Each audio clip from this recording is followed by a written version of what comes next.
Hey guys, we're back. We're with the two lovely Joanne and Silvia, and we are here. We're just going to talk to them about their gallery.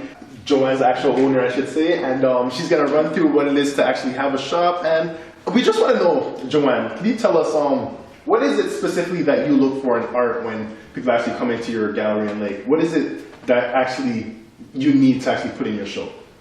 The show is a different story. We usually do the show only for the artists we represent. In terms of selection, you know, there's two factors to it. We're a commercial gallery, privately owned, so it's a business. Yeah, exactly. Love of art is one thing. You can paint because you love to paint and create, but if you want to make a living out of it, you have to treat it as a business. So for me to choose, again, two factors. I choose art.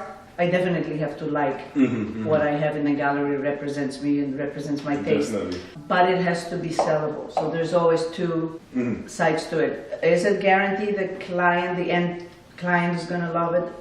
No. You never know, exactly. You never know. But well, after years of being in the business, so I kind of know what's sort of more sellable than the others. These days, economy being the way it is, it's also a huge factor, and artists have to take this into consideration. Just, you know, what realistic expectations, what and how much people are willing to pay. Exactly. Not everybody's going to be a Picasso, and you know what? The reality is, at our level in this gallery, it's really not investment in art in the sense of financial investment. At our level, it's more investing in your own feelings and your surroundings, and you have to love it. And that's how I try to choose the art.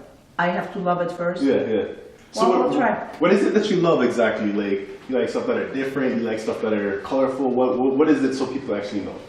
We are a contemporary gallery as is, so art is already more contemporary. We have few artists with rather classical training and more of the realistic way of painting. And as much as I myself admire the skill, it's not particularly my favorite art. I like rather abstract and different techniques. I myself love encaustic very much, painting with wax. So we have few encaustic artists, we have some sculpture, but we rather on the contemporary side. And I myself prefer this by far. Okay, so Silvia, tell us, what is it that you actually do and how do you help out here? I support Joanna in whatever she does. Joanna has this great picture of how it should work, and she's always right. She's always right. And I learn from her every day. And she's very modest, but she's been in the business for many years, and as you can see, she's successful even when the economy is not at its best for this kind of thing. She knows how to make it. She knows what to do. She has a great eye for it. So basically, not every gallery is the same. If an artist was to actually come to you guys, they would have to kind of appeal more to the owner's taste, kind of to actually kind of get into their gallery. You would say so, or no? In my case, sadly, probably yes. But fair or not, well, I guess that's what it is.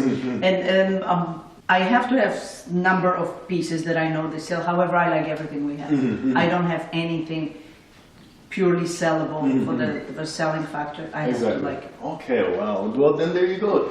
Silvia, any last words before we go? Before you actually go check out the solo show? I think that I'd really like to pass on how important relationships are to Joanna, and with the relationship she keeps with her clients and with her artists. And though she's the business side of the artist, I think it's really important to maintain relationships with your client and with your artist. As much as I appreciate internet and of course exposure, that's great. But or the gallery, I mean, a lot of galleries went out of business lately, and it's really, like Silvia said, is that solid relation between the artist and the client. Not really to talk about the business itself, but it's a totally different experience. I don't know, maybe you can buy Picasso posters that you can buy it online. But you can experience art. And you know what, I've been doing it for a long time, and I still have artists I know sending me images before I choose the art.